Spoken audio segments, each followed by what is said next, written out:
भैयाओं पीछे हम लोगों ने प्लांट का रिप्रोडक्शन पढ़ा, वहाँ भी बताया गया कि गैमेटिक फ्यूजन होता है और एनिमल रिप्रोडक्शन में, और ये अच्छी बात है कि हम लोग ह्यूमन रिप्रोडक्शन पढ़ेंगे। अपनी स्पीशीज का रिप्रोडक्शन कैसे होता है इसमें हम लोग पढ़ेंगे। और दूसरी बात एक आप लोगों से निवेदन है कि अभी कापियाँ आई थी, सबकी जमा हुई थी, ये बहुत अच्छा लगा कि सभी भैयाओं ने कापी जमा किया, लेकिन ये देखने को मिला कि कुछ भैया लोग अलग अलग किताबों से अलग अलग नोट्स अपना लिखे थे। तो हम जो भी नोट बनाते थे मेहनत लगा करके और अपना NCERT की बुक से ही बनाते थे, लेकिन अब आप लोग लिखते हैं तो ठीक है, 11th में लिखते ही थे, बाद में फिर शुरुआत में लिखा है, फिर बाद में लिखते थे आप लोग, तो उसी तरह से नोट अपना लिखा करिए। आप लोगों को नोट हम नहीं देंगे, अपने हिसाब से नोट लिखिए, लेकिन ये न कहे कि NCERT के मैटर कोई छूटने न पाए। तो नोट आप लोग अपना लिखेंगे, ये आदत में ले आइए और हम आपको क्लास वीडियो के माध्यम से देते रहेंगे और उसको पढ़िए, बुक से पढ़िए, अपना नोट बना करके कापी अपना पूरा करते जाइए। कुछ लोगों की कापी यहाँ पड़ी हुई है, वो लोग आकर के अपना ले जाए, परीक्षा विभाग में रखा है। अब इसके बाद ह्यूमन बीइंग का जो रिप्रोडक्शन होता है उसमें हमने प्लांट का रिप्रोडक्शन पढ़ा। इसमें इवेंट्स कौन कौन से होते हैं? तो पहला होता है गैमेट फॉर्मेशन।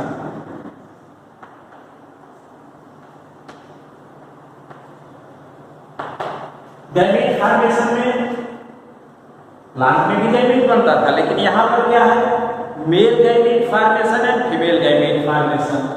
मेल में क्या होता है, स्पर्म होता है, और फीमेल में होता है एग, ओवम। पहला स्टेप ये होता है गैमेट फॉर्मेशन। इसके बाद दूसरा काम ये होता है कि आपको बताए हैं कि human beings shows the sexual dimorphism. Male individual अलग है, फीमेल इंडिविजुअल अलग है। सेक्सुअल डायमॉर्फिज्म जिसको कहते हैं कि मॉर्फोलॉजिकल डिफरेंस होता है, तो मेल और फीमेल दोनों अलग अलग होते हैं। तो इसलिए मेल का स्पर्म या मेल गैमेट का ट्रांसफर होना फीमेल रिप्रोडक्टिव ट्रैक्ट में, तो दूसरा प्रोसेस कहलाता है insemination. Insemination is the transfer of male gamete to the reproductive tract of female. Female reproductive tract में स्पर्म का ट्रांसफर या मेल गैमेट का ट्रांसफर इंसेमिनेशन होता है। इसके बाद इंसेमिनेशन के बाद तीसरा काम क्या होता है, फ्यूजन ऑफ गैमेट। उस फ्यूजन ऑफ गैमेट को कहते हैं फर्टिलाइजेशन।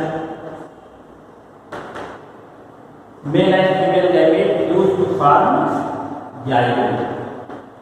फ्यूजन का रिजल्ट जायगोट होता है,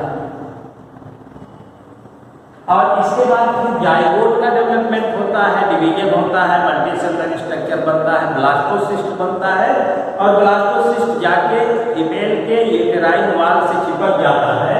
इसको कहा जाता है इम्प्लांटेशन। इम्प्लांटेशन हो जाता है, attachment of blastocyst with the uterine wall is called implantation. अगला स्टेप होता है एम्ब्रियोनिक डेवलपमेंट, इसको बोला जाता है गेस्टेशन।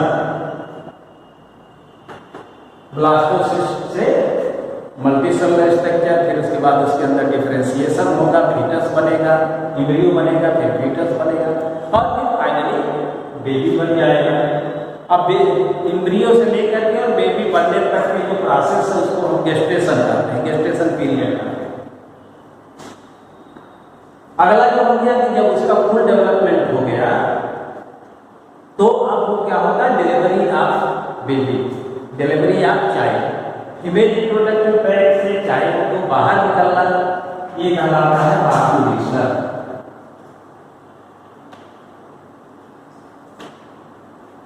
तो गैमेटोजेनेसिस इसको बोलते हैं, गैमेट फॉर्मेशन को गैमेटोजेनेसिस। मेल में स्पर्म, फीमेल में एग आर्गोन। इसके बाद मेल गैमेट को फीमेल रिप्रोडक्टिव ट्रैक्ट में पहुंचना, इंसेमिनेशन। इसके बाद मेल और फीमेल गैमेट का fusion, that is fertilization, and fusion result of this fusion is formation of nucleus, the diploid zygote. Then this zygote undergoes development to become multicellular structure, that is blastocyst, and this blastocyst attached with the uterine wall. This process is called implantation. After implantation, connection, that is placenta, is formed and embryonic development takes place. Then embryo converted into the fetus, then finally the baby. This developmental period or process is called gestation, and period is called gestation period. Then finally, the fully developed fetus, or you can say the baby, delivered from the female body, that is called parturition or childbirth, birth of child. These are the events involved in human reproduction. तो ये आपके events की घटनाएं हैं जो घटित होती हैं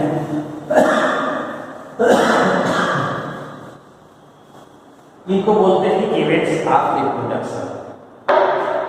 अब दो बातें हैं, एक तो ह्यूमन बीइंग विविपेरस एनिमल है, ओविपेरस विविपेरस हम लोग पीछे पढ़े। ओविपेरस माने एग लेइंग एनिमल्स, और विविपेरस का मतलब that organism that give birth to the new one, जो नया बच्चा जन्म देता है उसको विविपेरस कहलाता है।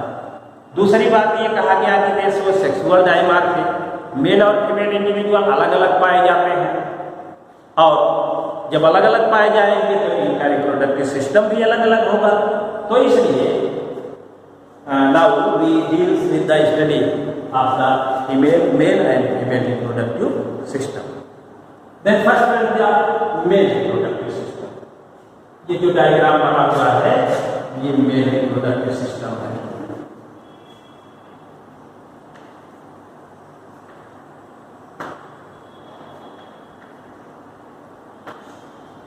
The male reproductive system consists of one pair of testes, then duct system, glands and external genitalia। चार पार्ट होते हैं, testis, ducts, glands and external genitalia। ये इसका हेडिंग में पढ़ते हैं, और उसी में कुछ histological structure, internal structure of testis. तो जो मेन स्ट्रक्चर होता है testis, these are one pair and located outside the abdominal cavity. ये अब इसके लिए एब्डोमिनल कैविटी और पेल्विक रीजन, ये दोनों चीजें एक भैया ने प्रश्न रखा था हिमांशु सिंह ने कि पेल्विक रीजन में रिप्रोडक्टिव सिस्टम पाया जाता है या एब्डोमिनल कैविटी में कैसे पाया जाता है। वो तो पेल्विक रीजन में पाया जाता है, लेकिन पेल्विक रीजन जो होता है वो एक्सटर्नल जेनाइटल ऑर्गन्स पाए जाते हैं उसमें। अब सिंपली आपको हम समझा देते हैं कि पेल्विक रीजन क्या है और एब्डोमिनल कैविटी क्या है।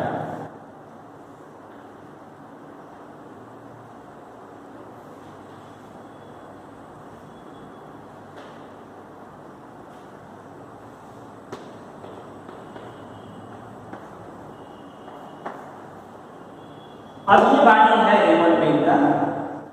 हिमांशु ने प्रश्न उठाया था पेल्विक रीजन, तो पेल्विक रीजन में भी रिप्रोडक्टिव ऑर्गन है, एब्डोमिनल कैविटी में भी रिप्रोडक्टिव ऑर्गन है। तो ये रीजन जो होता है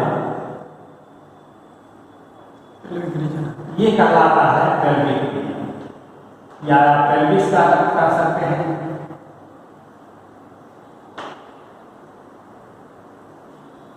तो ये पेल्विक रीजन है, यहाँ भी रिप्रोडक्टिव सिस्टम है, और यहाँ से जो डक्ट सिस्टम होता है ये एसेंड करके आपके एब्डोमिनल कैविटी में जाता है, यूरिन ब्लैडर को सराउंड करते हुए तब इधर बाहर निकलता है। तो इसको हम बोलते हैं एब्डोमिनल कैविटी। तो लोअर एब्डोमिनल कैविटी है, इसमें आपका रिप्रोडक्टिव सिस्टम पाया जाता है। ये पेल्विक रीजन है, इसमें आपका एक्सटर्नल जेनाइटल ऑर्गन पाया जाता है। तो हमको लगता है कि अब आपको क्लियर हो गया कि पेल्विक रीजन क्या है और एब्डोमिनल कैविटी क्या है।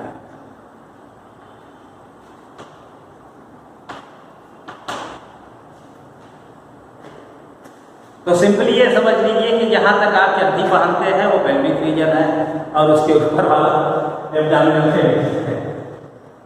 तो इस तरह से ये रीजन है। अब ये कहा जा रहा है कि testis are located outside the abdominal cavity. मान लीजिए जो चड्डी नहीं पहने उनका कैसा होगा? तो वन पेयर ऑफ टेस्टिस एक थैली में पाया जाता है, that is called scrotum. Scrotum में टेस्टिस पाया जाता है और ये बॉडी से बाहर निकला होता है। स्क्रोटम का जो स्किन होता है वो सेंसिटिव होता है। इसके अंदर कारण क्या है? Sperm can survive below the about 2 degree Celsius then abdominal cavity temperature. Abdominal cavity का टेम्परेचर जो है उससे 2 डिग्री या 2.5 डिग्री नीचे ही सर्वाइव कर पाएंगे, अदरवाइज बनेंगे तो मर जाएंगे या तो स्पर्मेटोजेनेसिस का प्रोसेस ही नहीं हो पाएगा। इसलिए टेस्टिस बाहर पाए जाते हैं। जो बड़े एनिमल्स होते हैं जिनके अंदर टेम्परेचर कम होता है बॉडी का, उनके टेस्टिस अंदर पाए जाते हैं। जैसे आप एलिफेंट का, हाथी का देखिए, उसका टेस्टिस बाहर बॉडी में नहीं होता है, वो एब्डोमिनल कैविटी में ही पाया जाता है क्योंकि उसका टेम्परेचर कम होता है। उसकी heart beat 25 times per minute होती है तो टेम्परेचर ज़्यादा नहीं होता है। लेकिन यहाँ पर 72 है हार्ट बीट, टेम्परेचर भी ज़्यादा है। तो ये आपका जो टेस्टिस होता है, स्क्रोटम जो होता है, वो बॉडी से बाहर पाया जाता है। अब इसकी सेंसिटिविटी जो बता रहे हैं, जब बॉडी का टेम्परेचर बहुत अधिक होता है गर्मी के दिन में, तो ये स्क्रोटम आप देखेंगे एकदम ढीला हो जाता है। यानी वो टेस्टिस को सुरक्षित रखने के लिए, स्पर्म को सुरक्षित रखने के लिए। दूसरी बात, जब बहुत टेम्परेचर लो हो जाता है तो बिल्कुल सिकुड़ करके बॉडी कैविटी से सट जाता है, वो भी स्पर्म को बचाने के लिए ऐसा होता है। तो स्क्रोटम होता है एक सेंसिटिव स्किन लेयर का बना हुआ साइट होता है जिसको ये एडाप्टेबिलिटी होती है कि वो फैल सकता है और सिकुड़ सकता है। अब 2 व्यू आपको बनाए गए रिप्रोडक्टिव सिस्टम में, ये लैटरल व्यू है और ये फ्रंटल। तो फ्रंटल व्यू में हम देखते हैं सबसे पहले टेस्टिस होता है। अब टेस्टिस का साइज क्या होता है? That is 3 to 5 centimetre in length. लंबाई में देखेंगे तो 3 to 5 सेंटीमीटर, और ये जो इसका विड्थ है या चौड़ाई जो है वो 2 से 3 सेंटीमीटर होता है। और इसके ऊपर ये स्क्रोटम का लेयर पाया जाता है। अब टेस्टिस के अंदर जो स्ट्रक्चर पाई जाती है,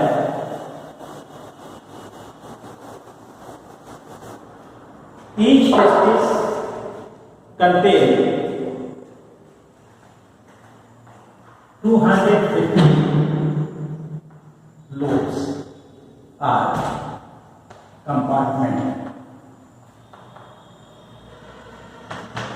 हर एक टेस्टिस में 200 से लेकर 250 कंपार्टमेंट होते हैं और ईच कंपार्टमेंट है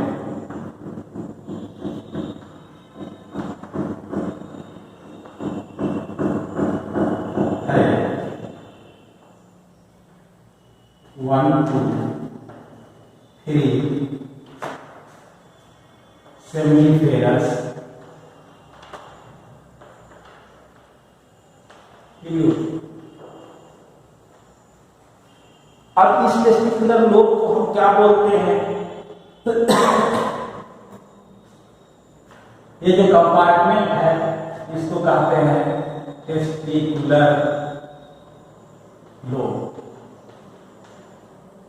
और इसके अंदर जो 2 से 3 पाई जाती है, 1 से 3 पाई जाती है, उसको हम बोलते हैं सेमिफेरस ट्यूब। अब मान लीजिए कि एक लोब है, टेस्टिस के अंदर पाए जाने वाला एक लोब है, तो इसमें 3 सेमिफेरस ट्यूब पाए जाते हैं।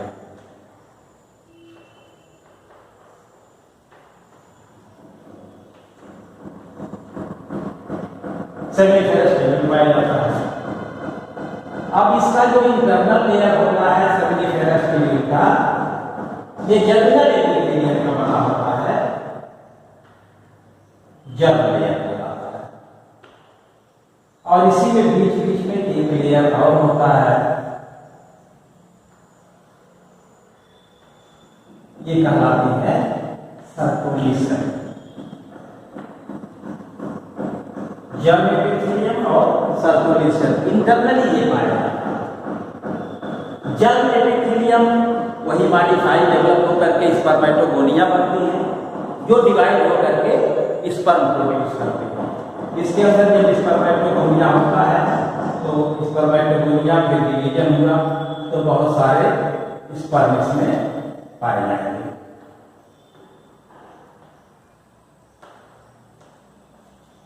ये स्पर्म्स हो गए। इसी तरह से सभी सेमिनिफेरस ट्यूब्यूल में स्ट्रक्चर होगा, germinal layer, germ layer and circulation. अब बीच बीच में जो सेल्स पाए जाएंगे इस स्पेस को कहते हैं इंटरस्टिशियल स्पेस। इंटरस्टिशियल स्पेस, और इसमें जो सेल्स पाई जाती हैं इनको कहते हैं इंटरस्टिशियल सेल्स, या इनको कहते हैं लेडिंग सेल्स। लेडिंग सेल्स पाए जाते हैं जो बीच में खाली स्थान होता है।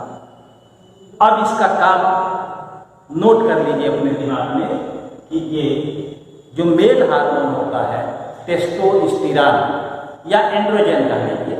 एंड्रोजन में टेस्टोस्टेरोन तो है ही है, कुछ स्पर्मेटोजेनेसिस को स्टिमुलेट करने वाले प्रोटीन या अदर सबस्टेंसेस की सेक्रेशन होता है, ये लेडिंग सेल्स कहलाती हैं या इंटरस्टिशियल सेल्स कहलाती हैं। ये टेस्टोस्टेरोन का सेक्रेशन करती हैं।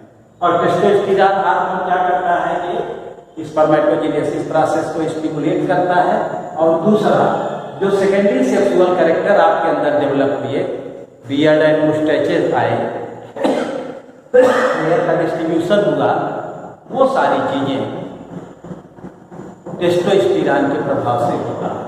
तो लेडिंग सेल टेस्टोस्टेरोन का सेक्रेशन करती है। टेस्टिस का फंक्शन पूछा जाएगा तो दो फंक्शन बताएंगे, इट प्रोड्यूस स्पर्म और male gamete and it produce male hormone androgen testosterone. तो ये टेस्टिस का एनाटॉमी हो गया या इंटरनल स्ट्रक्चर हो गया। अब इसके बाद टेस्टिस से रिलेटेड दूसरा होता है, टेस्टिस का आपने एनाटॉमी पढ़ लिया। इसके बाद टेस्टिस के अंदर जो नलियां पाई जाती है, ट्यूब्यूल्स जो पाई जाती है, इसको कहा जाता है एक्सेसरी डक्ट्स। अब डक्ट्स का किस प्रकार से अरेंजमेंट होता है, सबसे पहले सेमिनिफेरस ट्यूब्यूल 1 2 3 ऐसे आपस में मिलेंगे, एक कॉमन पैसेज बनाएंगे।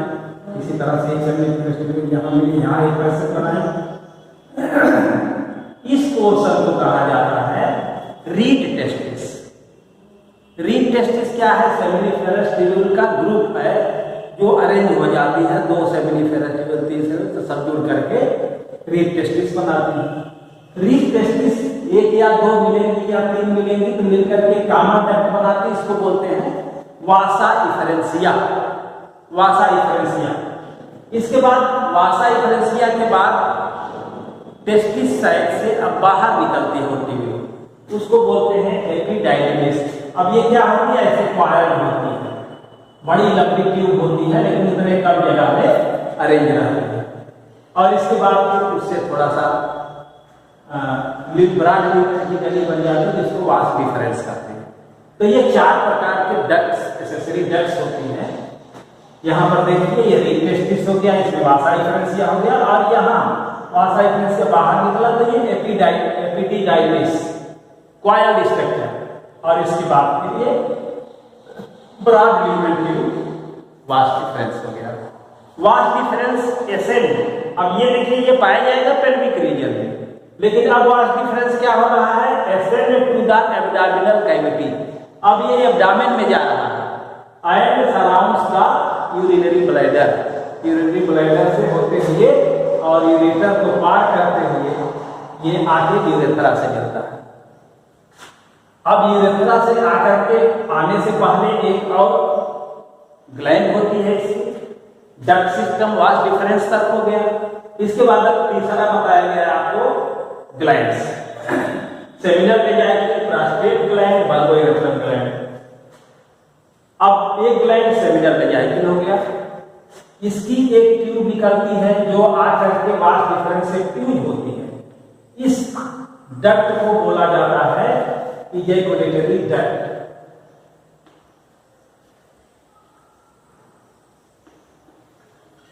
इजैकुलेटरी डक्ट है, इजैकुलेशन करता है। जैसे किसी चीज को आप पोर कर रहे हैं, गिरा रहे हैं, तो नॉर्मली गिरा रहे हैं तो उसको आप कहेंगे कि मूव कर रहा है, लेकिन इजैकुलेशन जब होता है दैट इज फोर्सफुल रिलीज, तेजी से रिलीज हो, तो इसको इजैकुलेटरी डक्ट कहते हैं। अब पहली ग्लैंड जो सेमिनल में जाएगी ना, इसका सेक्रेशन कहलाता है सेमिनल प्लाज्मा।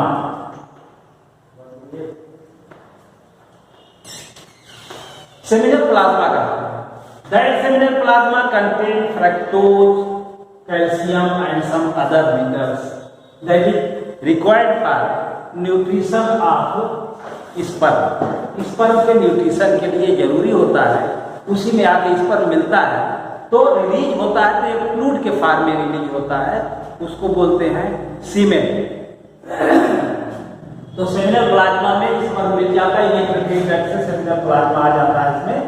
और दूसरी जो ग्लैंड होती है प्रोस्टेट ग्लैंड होती है। यहाँ पर जहाँ से पेनिस शुरू होता है वहां पर एक ग्लैंड पाई जाती है, कहते हैं उसको प्रोस्टेट ग्लैंड। प्रोस्टेट ग्लैंड का भी रोल है रिप्रोडक्शन में।